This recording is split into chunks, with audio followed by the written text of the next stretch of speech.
श्रीविहारस्वरम् कर्णानन्दिकलाध्वनिर्वहतु मे जिह्वामरु प्राङ्गणे श्रीचैतन्यदयानिधे लीलाशिखा जय जय श्री चैतन्य जय नित्यानंद जय अद्वैत चिन्मय गौर वृंदावनिया रसके विवाता कालेन भूता निज शाक्ति मूर्ता संजात रूपे व्यतनो पुनः प्रभु विदो प्रागलो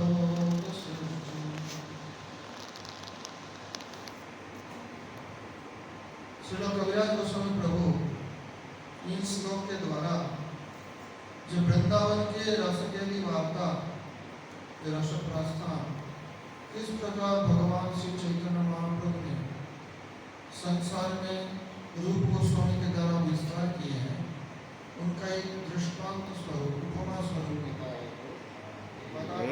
हरि हरि ऐसा नहीं है कि वृंदावन के रसकेली वार्ता वृंदावन के जो भजन वो पहले नहीं था, ऐसा नहीं है, परंतु कालेन लुप्ता समय पर सब कुछ लुप्त हो जाते हैं संसार में। जैसे सृष्टि ये नहीं है कि ब्रह्मा जी पहली बार ये सृष्टि की है, कितने बार प्रलय हो गए, कितने बार फिर सृष्टि कर रहे। भगवान ब्रह्मा जी का हृदय में शक्ति संचार कर ज्ञान संचार कर पुनः पुनः सृष्टि बनाते हैं। तब इसलिए ये नहीं कहा जा सकता है कि यही पहले सृष्टि है, पहले नहीं थी। तो उस प्रकार भगवान श्री चैतन्य महाप्रभु ने जो वृंदावन या रसकेली वार्ता जो वास्तव में रस तत्व रस प्रस्थान है वो रूप गोस्वामी जी के द्वारा पुनः जो काल के द्वारा लुप्त हो गए थे, क्योंकि ब्रह्मा जी का एक दिन में 1000 चतुर्युगी है, अर्थात 70 त्रेता द्वापर कली मिलकर एक चतुर्युगी होता है, चारों युग मिलकर। ऐसे 1000 चतुर्युगी में ब्रह्मा जी का एक दिन और 1000 चतुर्युगी में ब्रह्मा जी का एक रात है। तो ब्रह्मा जी का एक वर्ष कितना समय होता है, अभी सब लगा लो। सिर्फ कलयुग की 4,32,000 समय है, उससे आगे आगे तो और ज्यादा है। द्वापर युग, त्रेता युग, सत्ययुग। इस प्रकार से ब्रह्मा जी का 100 वर्ष आयु है इसी हिसाब से। उसके बाद ब्रह्मा जी का भी अंत हो जाता है, अर्थात प्रायः जो ब्रह्मा जी होते हैं वो मुक्त होकर वैकुंठ में चले जाते हैं, सत्यलोक के ऋषि में चले जाते हैं। कचित कदाचित भक्त होते हैं किसी कारण बस। तो ब्रह्मा जी का एक दिन में अर्थात 1000 चतुर्युगी में भगवान श्री कृष्ण एक बार ही आता है, एक द्वापर में।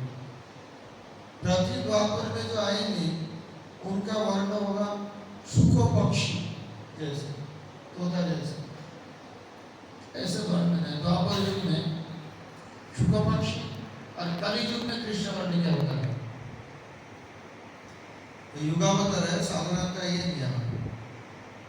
सत्ययुग में शुक्ल वर्ण, त्रेता युग में रक्त वर्ण, द्वापर युग में शुक पक्षी वर्ण और कलि युग में कृष्ण वर्ण। ये साधारण रूप से इसी प्रकार ही चारों युग के चारों युगावतार होते हैं जो उसी युग का युग धर्म प्रचार करते हैं। परंतु ब्रह्मा जी का एक दिन में एक द्वापर में भगवान श्री कृष्ण स्वयं आते हैं।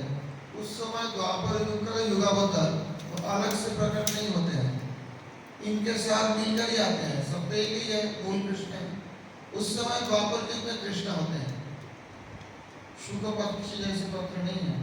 और उसी द्वापर युग के अव्यवहित परवर्ती कलयुग है, उसी कलयुग में वही भगवान कृष्ण फिर गौर वर्ण के रूप में आते हैं। इसलिए भागवत के विचार में बहुत आदमी का भ्रम हो जाता है। भ्रम क्या हो जाता है कि श्रीमद् भागवत द्वादश स्कंध में बताया गया कलयुग में सुना नहीं जाएगा। स्वाहा स्वधा वसटिति न गिरो यत्र, जब स्वाहा स्वधा वर्षण आदि कोई शब्द सुना नहीं जाएगा, तब कोई हवन, कोई वैदिक कर्म, कोई नाम संकीर्तन कुछ नहीं होगा। आदमी बिल्कुल धर्महीन होकर अधर्म में लिप्त हो जाएंगे, तब कल की भगवान का होता। भाई उसी द्वादश स्कंद में ये भी कहा गया है कि देवता लोग भी कलयुग में जन्म के लिए तरसते हैं, और कलयुग में जितना जन्म लेंगे सब निर्मल होंगे, सब विष्णु प्रलय होंगे, अमल हदद होंगे और सब के सब उद्धार हो जाएंगे। विपरीत बात है, कलयुग में इतना खराब बताया, फिर कहते हैं कलयुग में। वास्तव में ये साधारण कलयुग के लिए नियम है कि साधारण कलयुग में जो है धर्म लुप्त हो जाता है प्राय। फिर सत्ययुग के प्रारंभ में धर्म का प्रवर्तन होता है। भगवान कल के युग में आके दुष्टों का संहार कर पुनः धर्म संस्थापन करते हैं और सत्ययुग से चालू होते हैं। साधारण युग जो चतुर्युगी है उनका ये नियम है। परंतु जिन कलयुग में भगवान गौरहरि आएंगे, उसी कलयुग के बारे में इतना महिमा कीर्तन किया गया भागवत में। ताम्रपर्णी नदी कृतमाला पयस्विनी कावेरी च महापुण्य प्रतिची च महानदी ये पिबन्ति जलता मनुजा मनुजेश्वर प्रायो भक्ता भगवती वासुदेव मलाशया। ताम्रपर्णी कृतमाला पयस्विनी आदि नदी का जल जो पान करेंगे कलयुग में वो अमलाशया बिल्कुल निर्मल हृदय भगवत भक्त बनेंगे, जो कि महाप्रभु का वचन में देखा गया। नवद्वीप में महाप्रभु जो उदारता का प्रकाश नहीं किया, उन्होंने दक्षिण भारत यात्रा में उससे ज्यादा उदारता का प्रकाश किया। नवद्वीप में तो कुछ व्यक्ति बात कहते हैं महाप्रभु की कृपा का प्लावन उनको स्पर्श नहीं कर पाया। जो बाढ़ आई है कृष्ण भक्ति का, उसमें से कुछ कुछ भाग गए थे। निंदा पाषाण पाखंड है, निंदुक है, अधम पड़ुआ है, ये सब बात है।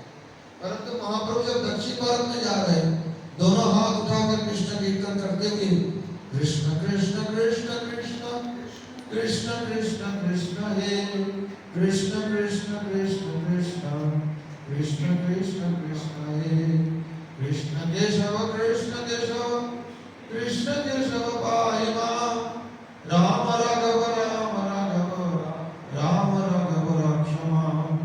उस समय जो व्यक्ति उनके दर्शन करते हैं वो जानते भी नहीं है कौन आ रहे हैं, किस समय से आ रहे हैं, कोई देवता आ रहे हैं इसी रूप धारण करके या कोई महापुरुष है, उनका पता ही नहीं है कौन है। महाप्रभु का कीर्तन करते करते चल रहा है, जो उनका देखता है वो प्रेम में आविष्ट हो जाता है, प्रेमाविष्ट होकर कीर्तन करने लग जाता है। अपने गांव में जाते हैं और उस गांव का जो जो व्यक्ति उनका दर्शन करते हैं वो भी सब प्रेम से पागल हो जाता है। वो जिसी गांव में जाते हैं यही प्रकार वैष्णव कई लोग सब वैष्णव पूरे दक्षिण भारत में जो महाप्रभु महावदान्यता का प्रकाश किए हैं, इस प्रकार महावदान्यता का प्रकाश उनका नवद्वीप लीला में नहीं दिखेगा। ये तो हो गया साधारण कीर्तन। महाप्रभु का कीर्तन दो प्रकार के हैं, एक अंतरंग भक्तों के साथ कीर्तन और एक बहिरंग व्यक्तियों के लिए नगर संकीर्तन। जो बहिरंग है, बाहरी है, उनमें तो सब प्रकार के हैं।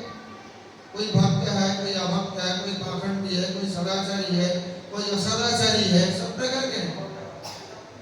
और उनके प्रति जब प्रेम दृष्टि से महाप्रभु दर्शन किए है, सबको प्रेम प्रदान किए है, तो आदौ श्रद्धा तथा साधु संग अतः भजन क्रिया अनर्थ निवृत्ति निष्ठा रुचि भाव आसक्ति भाव इत्यादि किसी स्टेप को परवाह नहीं किया, सीधा प्रेम प्राप्त हो।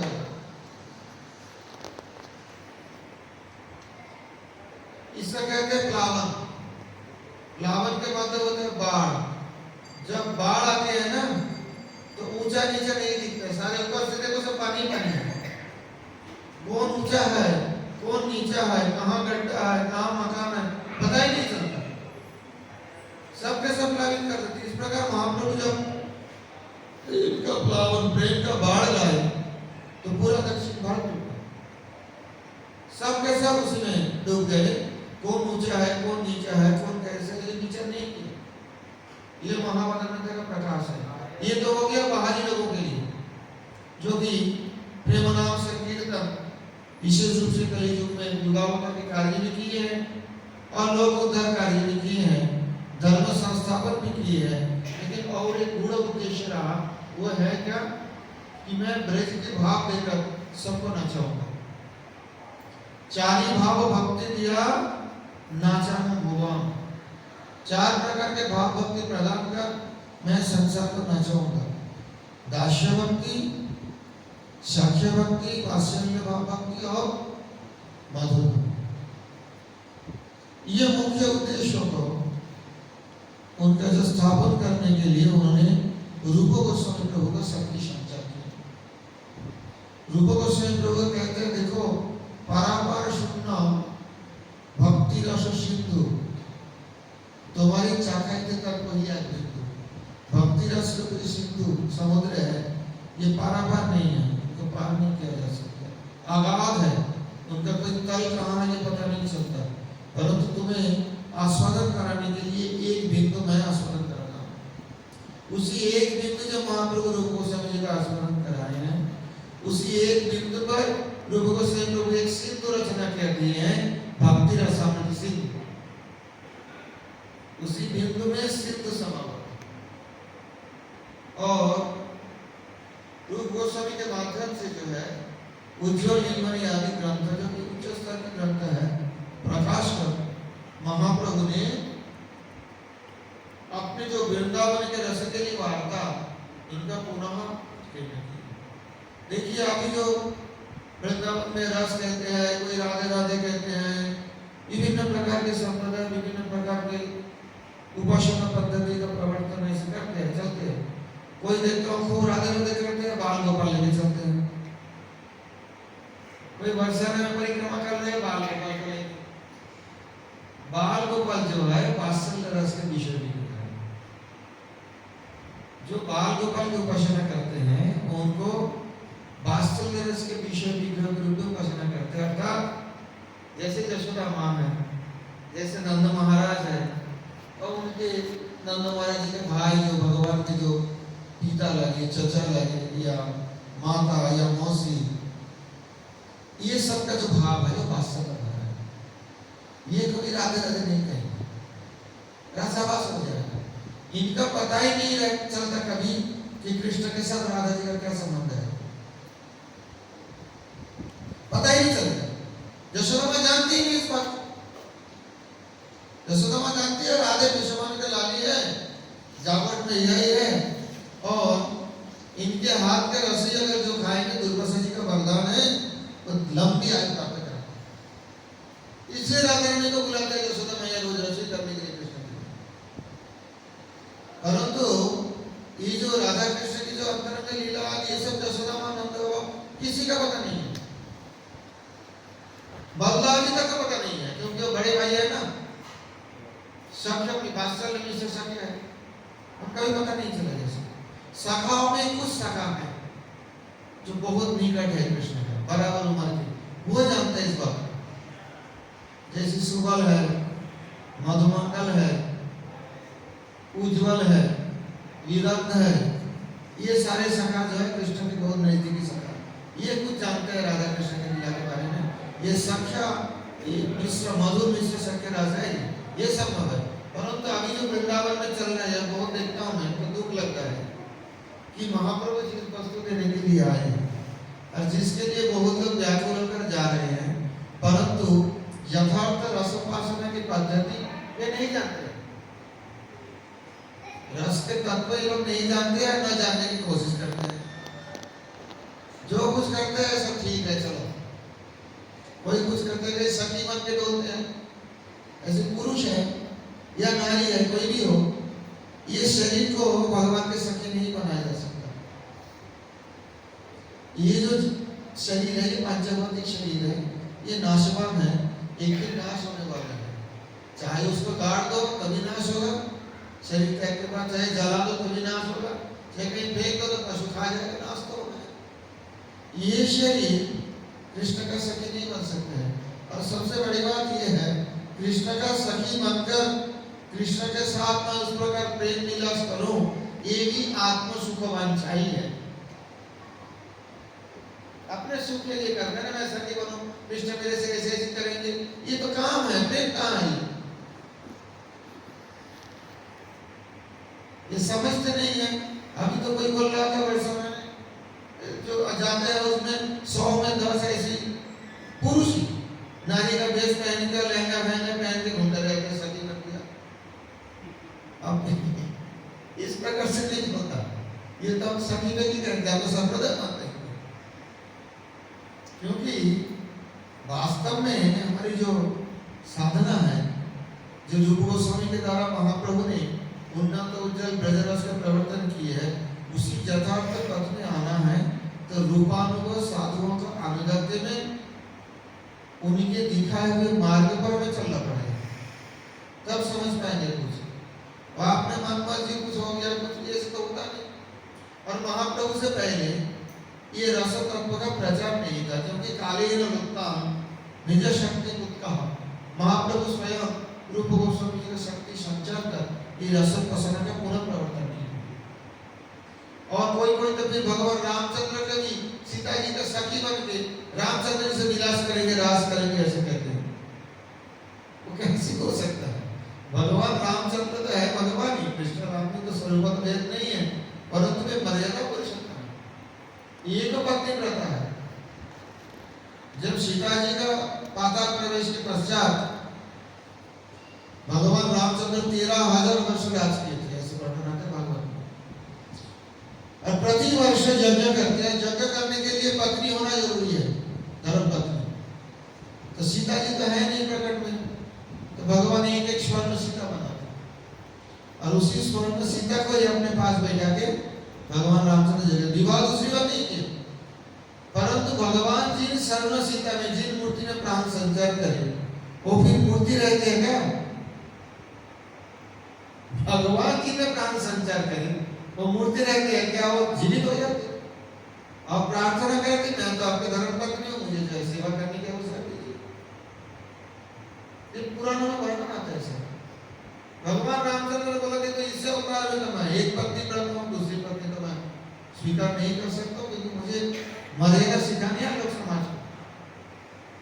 तो बोले हम तो क्या करें, हम किस लिए अपनी पत्नी है?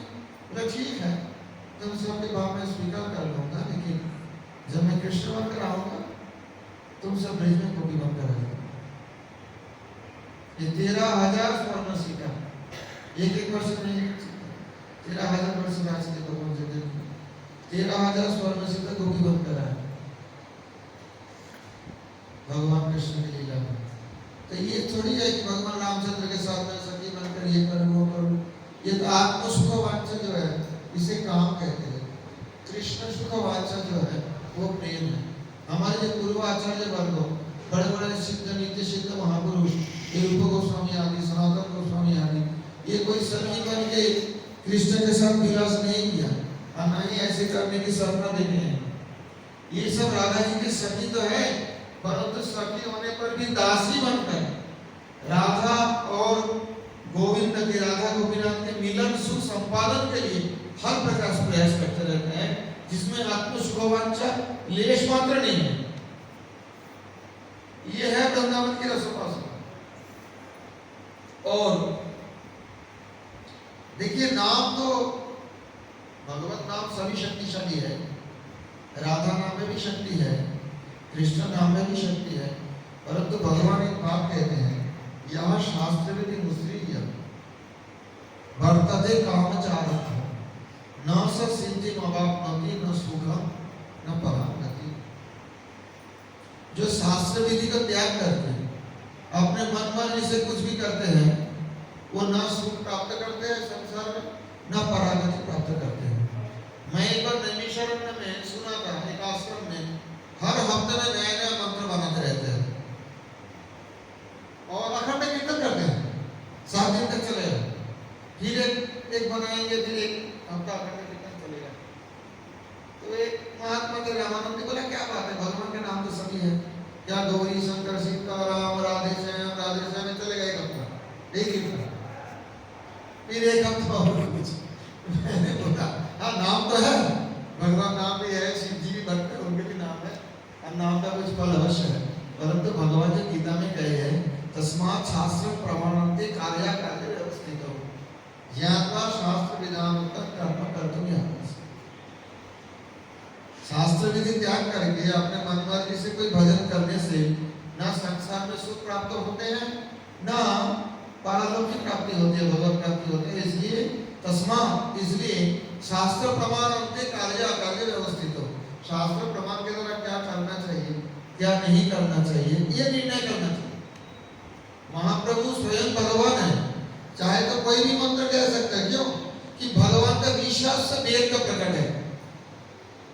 ये जो एक वेद यजुर्वेद अथर्ववेद आदि जो है ये कहते हैं जब विश्वसित, जिनका श्वास से वेद का प्रकट है, वो महाप्रभु और मुख से कोई मंत्र कह देते, वो मंत्र नहीं होता क्या? वो वेद से कुछ कम है, परंतु महाप्रभु शास्त्र मर्यादा रक्षा करते, क्योंकि उन्होंने स्वयं ये बात कृष्ण रूप में जब आए थे तो गीता में बताया, आपने नियम का आपने कैसे भंग करेंगे? महाप्रभु स्वयं बोले हैं, तस्मात् शास्त्र प्रमाणन्ते कार्य कार्य व्यवस्थितो ज्ञात्वा शास्त्र विधानोक्तं कर्म कर्तुम् अर्हसि। इसलिए शास्त्र प्रमाण के अनुसार कार्य अकार्य विचार करके काम करना चाहिए। तो उन्होंने तो कोई मंत्र सृष्टि नहीं किया, चाहते थे कुछ भी बोल देते मंत्र हो जाता। जिनका श्वास से मंत्र निकालते हैं प्रमुख से मंत्र नहीं निकलते, परंतु उन्होंने कोई नया मंत्र सृष्टि नहीं किया। ये जो महामंत्र कीर्तन महाप्रभु ने सिखाए हैं ये पहले से ही वेदों में है। जो कलिशंकर उपनिषद है, वो वेदों का जो उपनिषद, वो वेद मंत्र ही महाप्रभु सबको दिए हैं, ना कि स्वयं किसी मंत्र की सृष्टि की है, स्वयं भगवान होकर के। तो वो मंत्र में सिर्फ मंत्र तो पहले से है, तो महाप्रभु का देने का तात्पर्य जो है उन्होंने इसी मंत्र में सारी शक्ति का निहित कर दिया, पहले नहीं था। हमारे पूर्वाचार्य माधवाचार्य जी भी नाम की महिमा बताए हैं, बताया कि हाँ नाम करने से नाम में बहुत शक्ति होती है और भक्ति भाव से भगवान नाम लेने से मोक्ष हो जाते हैं जीवन में। मोक्ष क्या है? विष्णु लाभ, भगवान विष्णु के चरण कमल प्राप्त करना ही मोक्ष है। ये तो ठीक है, परंतु जब महाप्रभु जगन्नाथपुरी में संन्यास लीला कर रहे हैं, सर्वप्रथम गौड़ के भक्त लोग उनका दर्शन करने के लिए आए रथ यात्रा से पहले, और सब मिलकर महाप्रभु के साथ संकीर्तन कर रहे हैं पुरी में। जब पहली बार महाप्रभु संन्यास लेने के बाद पहली बार जब गौड़ के भक्त लोग आए, राजा प्रताप रुद्र इन लोगों को पहचान नहीं है, अपने अट्टालिका के ऊपर, अटारी के ऊपर से, हवेली के ऊपर से छात से देख रहे हैं। उनके साथ सार्वभौम भट्टाचार्य है और गोपीनाथ सार्वभौम के रिश्तेदार है वो है। तो महाप्रभु को परिचय, राजा प्रताप रुद्र को परिचय करवा रहे सार्वभौम जी और गोपीनाथ आचार्य जी। ये अद्वैत आचार्य है, ये नित्यानंद प्रभु है। दूर से महाराज देख रहे, क्यों कि महाप्रभु का एक नियम है, मैं सन्यासी हूँ, सन्यासी अर्थस्पर्श नहीं करेंगे, सन्यासी राज दर्शन नहीं करेंगे, राजा के साथ संभाषण नहीं करेंगे। मैं सन्यासी हूँ, इसलिए राजा उनके नजदीक जाकर पैर छू के प्रणाम नहीं कर सकते। राजा भी मर्यादा के बंधन में है, अपने अट्टालिका के ऊपर से छात से दर्शन कर रहे हैं। और जब महासंकीर्तन शुरू हुआ, महाप्रभु के भक्तवृंद लेकर गौड़ के भक्तवृंद और उड़िया दोनों मिलकर उड़िया गौड़ भक्त वृंद मिलकर जब कीर्तन चालू हुआ तो प्रताप रुद्र महाराज आश्चर्य हो गए, क्योंकि प्रताप रुद्र भी कोई सामान्य व्यक्ति नहीं है। जो जगन्नाथ के प्रकट करने वाले इंद्रद्युम्न महाराज थे, इंद्रद्युम्न महाराज के सामने जगन्नाथ जी प्रकट हुए थे, नील माधव से जगन्नाथ बने थे, वही इंद्रद्युम्न महाराज गौर लीला में प्रताप रुद्र महाराज बन गए। तो साधारण तो नहीं है, और जगन्नाथपुरी में नाम कीर्तन भी कोई नया नहीं है। ये महामंत्र कीर्तन पहले से निपालित संप्रदाय में और रामानुज संप्रदाय में खूब प्रचलित था। ये लोग खूब महामंत्र कीर्तन करते हैं। परंतु प्रताप रुद्र महाराज का आश्चर्य ये हुआ कि नाम कीर्तन तो मैंने बहुत देखा हूँ, और जगन्नाथपुरी में कीर्तन करने वाले की कमी है क्या? भक्त लोग आते हैं, कीर्तन करते हैं, कीर्तन करते हैं, परंतु ऐसे कीर्तन तो मैंने कभी नहीं देखा। ये कहां से आ गया?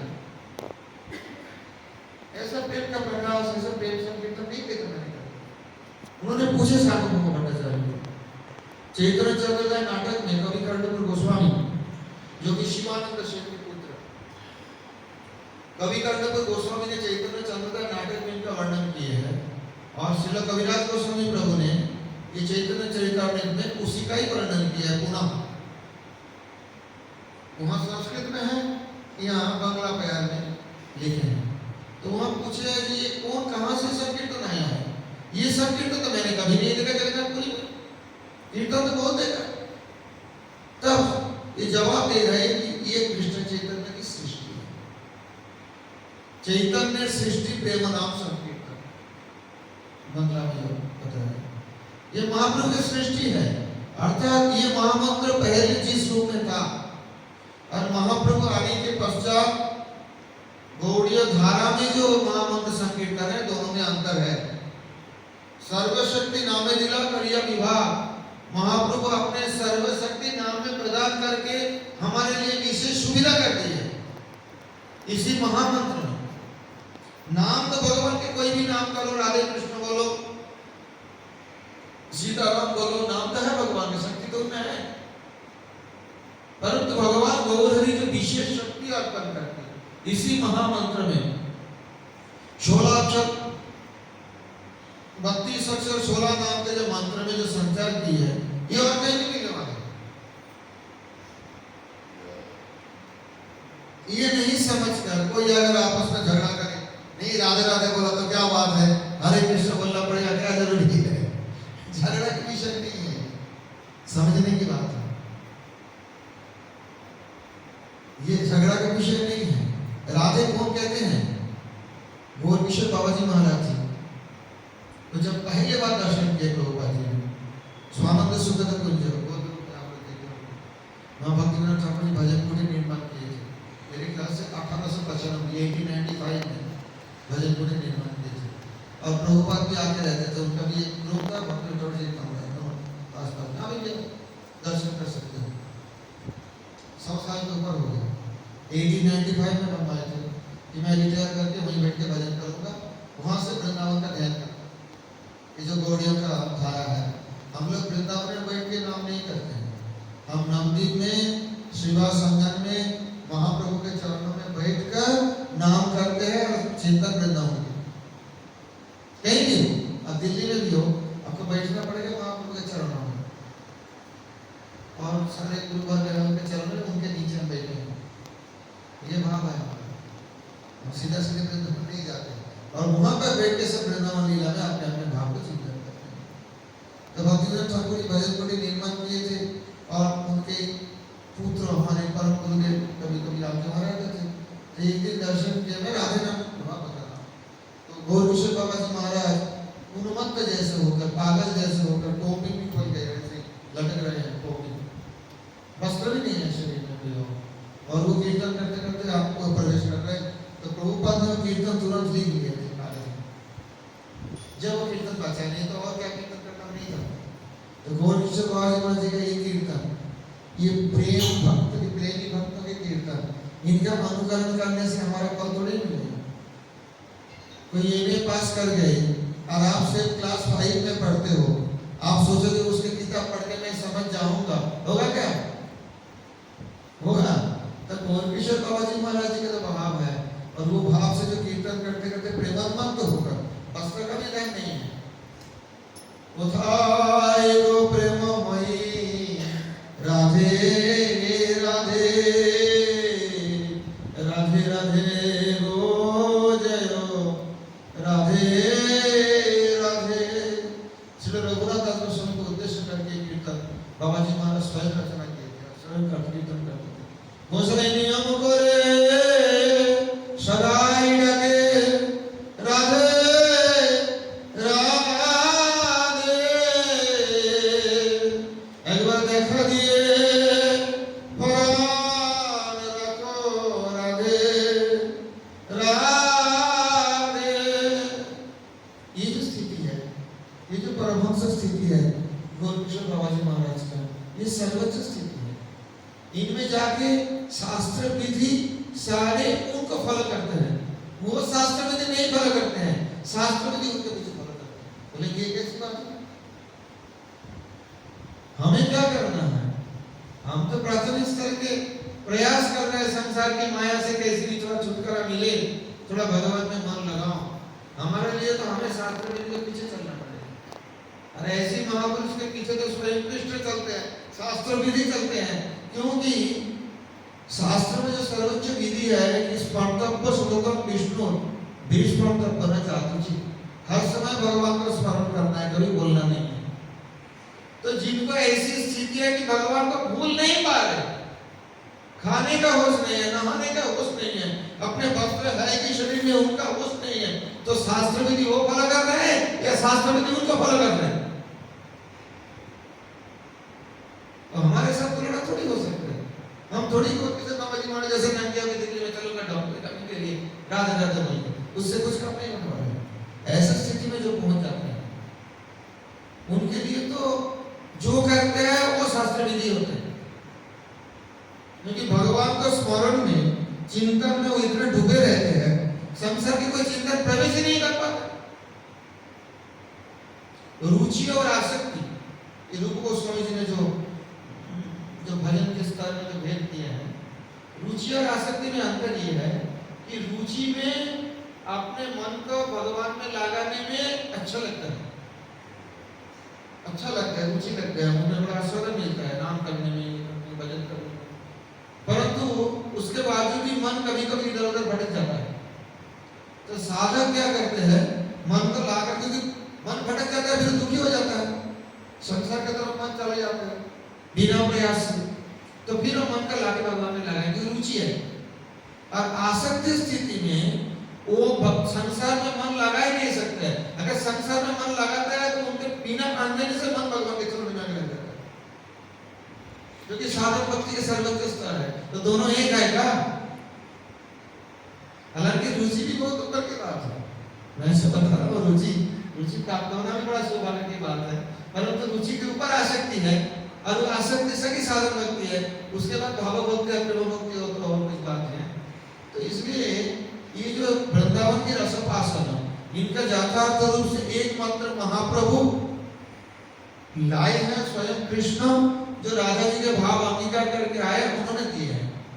और इधर उधर जो दिखते हैं ना, वो कैसे मैं बताता हूँ। जैसे मान लीजिए यहाँ पर कोई एक बार एशियाड गेम हुआ था ना दिल्ली में, उस साल पहले एशियाड हुआ, ओलंपिक हुआ, तो क्या करते हैं उस समय बहुत बड़ा बड़ा स्टेडियम बनवाए और आने जाने की व्यवस्था, और जो बाहर से सारे खिलाड़ी आएंगे, मेहमान आएंगे, उनके लिए व्यवस्था सब करेंगे ना, तो वो सब तो हो जाएगा। गेम मानो 15 दिन 1 महीना इतने तो चलेगा ना, सब होकर तो चला जाएगा।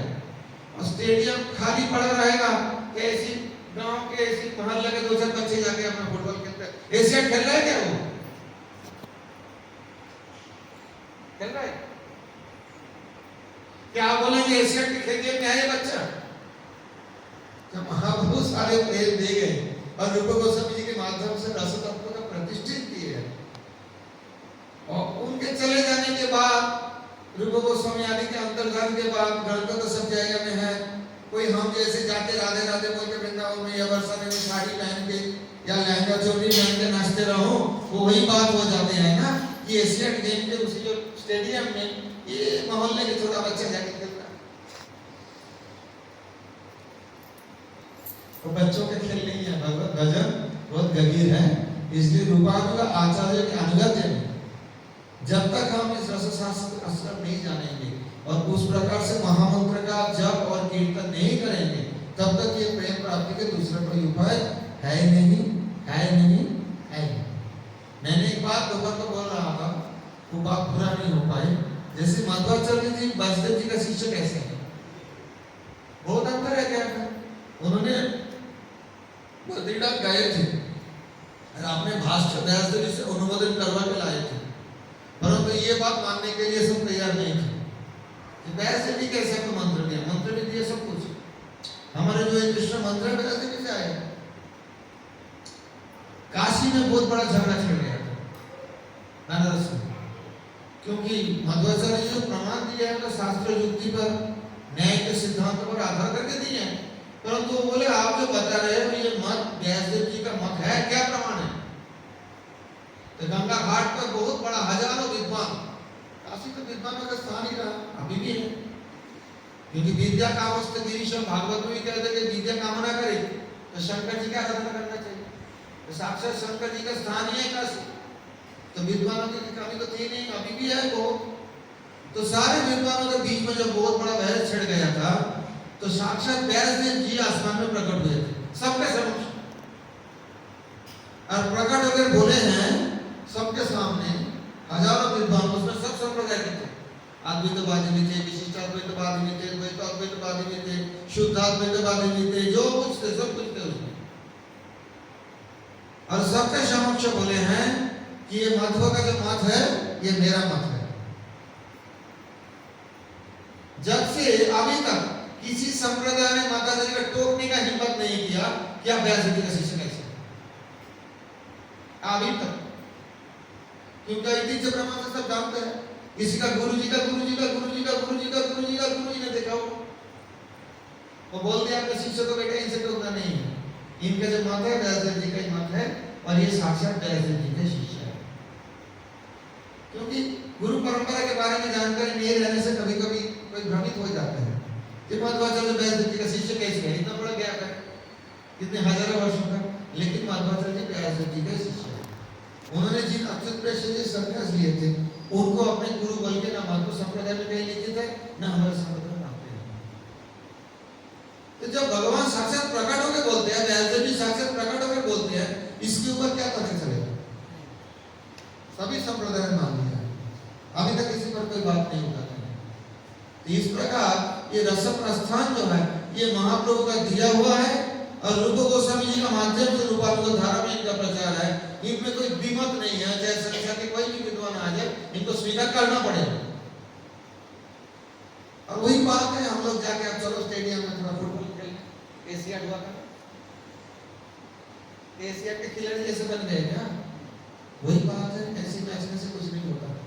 सही धारा अनुसरण करके रूपानुग, ये सारे रूपानुग वैष्णव है, इनके अनुगत्य में सदाचारी होकर जब तक कृष्ण नाम आग्रह पूर्वक नहीं करेंगे तब तक ये महाप्रभु का दिया हुआ जो अनर्पित चरी जो करुणा तरह महाप्रभु प्रदान किए थे वो प्राप्त करने की योग्यता नहीं प्राप्त करेंगे, योग्य नहीं बनेंगे। वे कहाँ से मिलेगा? खेलते रहो, सोचो कि मैं ओलंपिक खेल रहा हूँ, स्टेडियम पे खाली पड़ा हुआ है, अभी तो कोई बोलने वाले नहीं है, जो चाहे कुछ भी करो। और मीडिया भी होता है ना, ये कुछ भी कर देते हैं। वंशा करो कुछ कृपाश करो ये अधिकाम पावन कृष्ण।